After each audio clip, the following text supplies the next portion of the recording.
Hive Rakarth, an industrial nightmare, where the corrupt elite live in decadence, while the underhive drowns in violence and despair.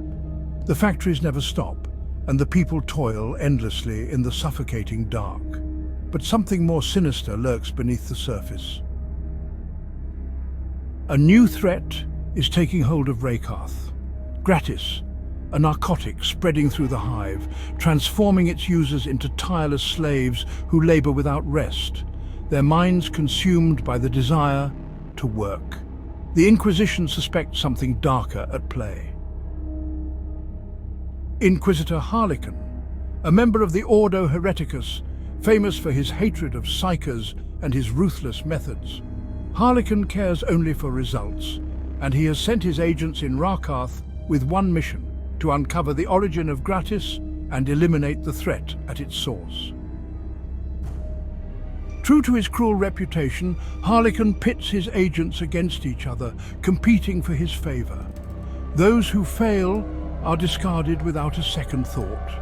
Our heroes, Agent Yakarnoth and Gurix, are among those chosen for this deadly game. Their mission? Infiltrate Rakarth and uncover the truth behind Gratis. Yakar, a secret agent embedded within the Officio Administratum, working as a spy for a rogue trader. Now, he has been handed over to the Inquisitor's service, forced to follow Harlequin's orders while hiding his true allegiance.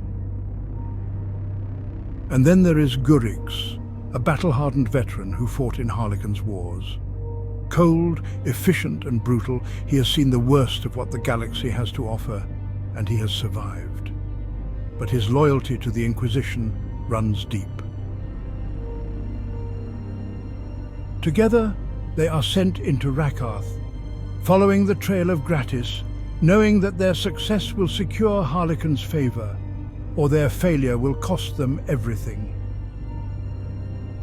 Upon descending into the depths of Hive Rakarth, Gurix and Yakar cross paths for the first time, both seasoned yet wary. The darkness of the hive clings to them, as does the weight of Inquisitor Harlequin's reputation. They know well the Inquisitor's cruel games, the way he pits his agents against each other, and the knowledge that failure often means death. Collaboration comes reluctantly, each man eyeing the other with suspicion. But the hive has a way of stripping away doubt. In the underhive, survival is king, and soon the dangers of the hive unite them in purpose. Moving through the shadows of Rakarth, they keep their heads low, navigating the cesspools of filth and violence that infect every level. In back-alley deals with underworld scum, trading blood for information, they begin to piece together the puzzle. The name that surfaces time and again is whispered with fear: the Valakith Knives. A criminal syndicate of ruthless ambition and brutality, they are the key to finding the source of Gratis. But like the hive itself, the Knives are fractured. Their leadership is divided, each leader vying for power in a broken empire of blood and secrets. Gurix and Yakar, though still mistrusting, know that the Valakith Knives are their only lead, and in Rakarth, trust is a commodity rarer than life itself.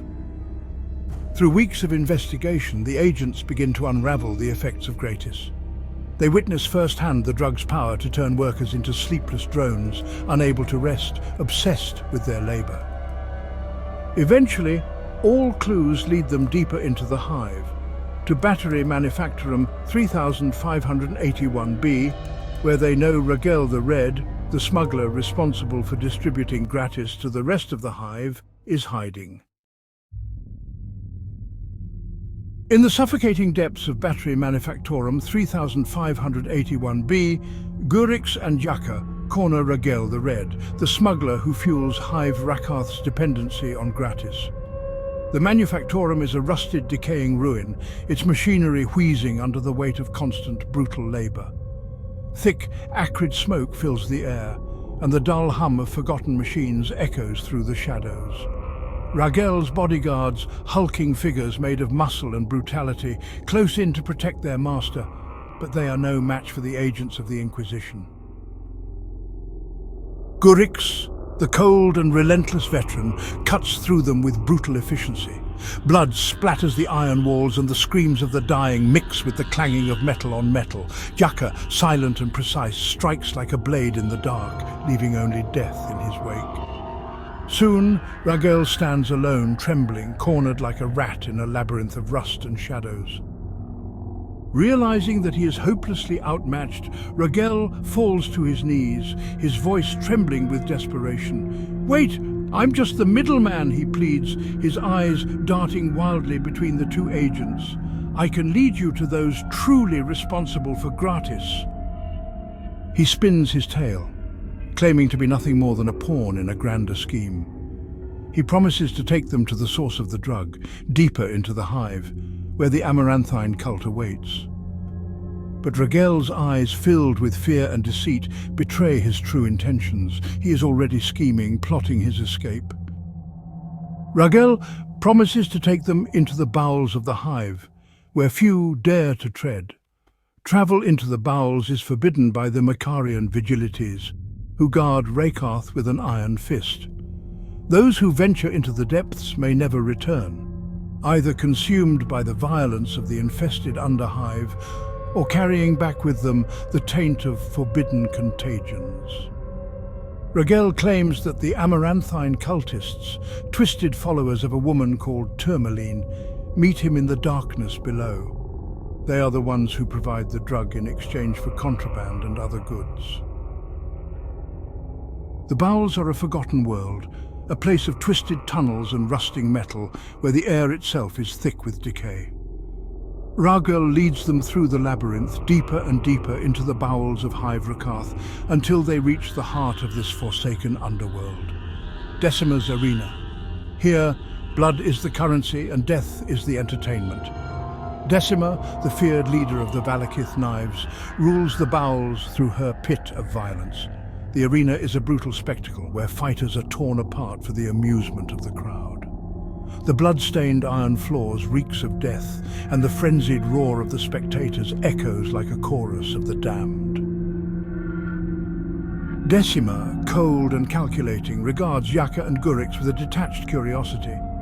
Ragel stands beside her, his face hidden in shadow, his treachery already in motion. But Yaka senses danger. He knows that they walk a fine line here between alliances and betrayal, survival and death. Decima, intrigued by their investigation into Gratis, offers them a twisted opportunity. She knows the Amaranthyne cult well. They are more than just zealots, they are parasites in her domain. The cult's champion, Ophelia, has become a legend in the arena, a fighter whose grace and savagery have made her undefeatable. Ophelia, lithe and androgynous, clad in dyed leathers, moves like a predator. Her every step is a dance, her lithe form evading even the deadliest of strikes with languid grace. Her wide, predatory smile reveals 2 rows of sharpened, bleached white teeth, gleaming with menace. The crowd screams for blood, their voices rising like a hymn to death itself. Ophelia answers their call with a swift, fluid strike, decapitating her opponent with effortless precision. Blood sprays across the sand, and the spectators roar with delight. Ophelia stands triumphant, her smile cold and cruel. But for Decima, the victory is hollow. Ophelia's streak of wins has bled the profits dry. There is no thrill, no risk left in the gamble, and for Decima, it is time for her champion to fall. She proposes a duel, Gurix versus Ophelia, a fight to the death, one that will draw out the Amaranthyne cultists from their shadows. Yaka knows Gurix can win. The veteran has fought greater battles, faced more terrible foes. But as Gurix prepares for the fight, Yaka makes his move. With the last of his resources, Yaka gambles it all. Every credit, every scrap of wealth he has. He bets everything on Gurix's victory, knowing that the odds are slim and the stakes could not be higher. The weight of his decision hangs over him like a death sentence. The fight is fierce and brutal. Gurix charges into the arena, steel flashing in the dim light, but Ophelia moves like a phantom. Every strike he makes is met with graceful evasion. The crowd screams in anticipation, their bloodlust driving them into a frenzy. Ophelia strikes with deadly precision, each motion a dance of death. But Gurix is relentless, his body battered but unbroken, his will forged in the fires of countless wars. Blow after blow is exchanged until finally, with a roar of fury, Gurix strikes her down. Ophelia's body collapses onto the blood-soaked sand, her undefeated reign brought to a sudden and brutal end. Victory is Gurix's, but the cost is high. His body is broken, his wounds deep. As he collapses, blood pooling around him, Decima watches, calculating. With Gurix lying in a coma, Decima makes her move. She offers to care for him, to keep him alive, but her price is steep. She demands not only the winnings from the arena fight, but also that Yaka assassinates her lieutenant, Lethe, one of her most dangerous rivals within her gang. Lethe, a ruthless infractionist who deals in protection rackets, territorial wars and illicit work for the highest bidders, has become a thorn in Decima's side. She is cunning, violent and utterly merciless. Her wealth and power are obvious, even in the worn flak jacket she wears. The gleaming power knife at her side, a symbol of her status among the gang. Yaka agrees, knowing that Gurix's life hangs in the balance. But while Gurix fought in the arena, Raguel, ever the snake, had already made his escape. He vanishes into the shadows, his path leading him straight to the Amaranthyne cult. His betrayal is swift, informing the cult of the two agents and sealing their fate. Jaka's mission to eliminate Lethe fails. The plan, delicate and dangerous, unravels before he can even set the explosives that would have wiped out Lethe's base. Days pass shrouded in silence and failure, but fate is not finished with the Noth bloodline. Ezra, a man trapped in the shadows of Hive Rakarth, waits in his cell, unaware of the fate that has befallen his brother, Jaka. Days pass in silence, his mind weighed down by uncertainty. But then the cold, harsh light of truth comes to him in the form of an Inquisitorial agent. Without a word, the agent hands Ezra a pict feed, the flickering images revealing what words alone cannot express. The grainy footage shows Jaka's final moments, his failed mission. Ezra's heart sinks as the truth crashes down upon him. His brother is gone. He watches the final seconds in cold silence, fists clenched in the dim light of the cell. The Inquisitorial agent offers no comfort, only a grim task. Ezra must pick up where his brother failed, find Gurix, Jaka's companion, somewhere lost in the depths of Rakarth's underhive, and complete their mission. A chance at redemption, but with the weight of vengeance pressing on his soul. Following Raguel's trail through the grim, seedy underbelly of the Hive, Ezra eventually finds himself at a slave auction, a grim spectacle where men broken in Decima's arena are sold to the highest bidders. Among them is Gurix, comatose and unresponsive, his body battered but still clinging to life. The auction is run by Raguel, whose greed knows no bounds. The bidders are an assortment of hive scum, infractionists trading in local currency and tattooed Amaranthyne cultists bidding with Gratis. The cultists care little for the other slaves, but their interest sharpens when Gurix is brought forward, the man who killed their champion, Ophelia. As the cultists begin to bid with Gratis, Ezra knows he must act. He watches as the tension rises, the bids climbing higher.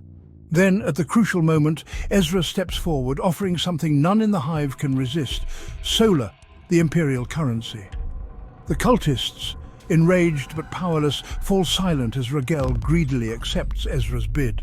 His eyes gleam as the Imperial currency fills his pockets. Defeated, the Amaranthyne cultists leave the auction with bitter hatred in their eyes. But Ezra knows they will return. They may have lost the auction, but they will not be denied their vengeance. As Ezra and Gurix slip away, the shadows of the underhive stir. The cultists will not let their prize escape so easily. The ambush comes swiftly. 3 cultists, their faces twisted with rage, emerge from the darkness. Their bodies are marked with strange tattoos, cuts and symbols that tell of their devotion to something beyond understanding. Weapons drawn, they descend upon Ezra and Gurix with fury. The fight is brutal. Ezra, fueled by the memory of his brother's death, fights with relentless desperation. Gurix, still weakened from his ordeal, struggles to stand, but fights beside him nonetheless. Blades clash in the gloom, and blood flows freely on the cold metal floors of the hive. But in the end, Ezra and Gurix prevail. The cultists lie dead at their feet, their bodies sprawled across the grime of the underhive. Victory comes at a cost, but they survive. On one of the fallen cultists, Ezra finds a data slate, its encrypted contents pointing to the pipeworks, a location where a massive shipment of Gratis is being prepared. The source of the drug and the dark force behind it is finally within their reach. The journey to the pipeworks took a full day. Navigating deeper into the underhive without a guide was a slow, grueling process. The old maps they relied on were relics, leading them through dead tunnels, collapsed corridors, and rusting lifts that had not worked in centuries. Hours of uncertainty passed before they finally found a functioning lift, its corroded mechanisms screeching as it carried them even lower into the poisoned heart of the hive. The stench was unbearable, chemicals, rot, and something worse. The first thing they saw were the thin men. They moved in eerie, mechanical patterns, their bodies emaciated and broken, yet they labored without rest. Some licked pipes clean, their fingers deformed and ruined by years of scraping corroded metal with ragged cloth. Others carried debris, rocks, scrap metal and refuse, shuffling mindlessly from one side of the facility to another, their task pointless. Among them, the dead. Workers who had simply collapsed from exhaustion, left to rot where they fell. The sight was almost worse than a battlefield. But the battlefield came next. The air reeked of blood. The bodies of Amaranthyne cultists lay slashed apart, their strange tattoos torn and defaced. But they were not the only ones.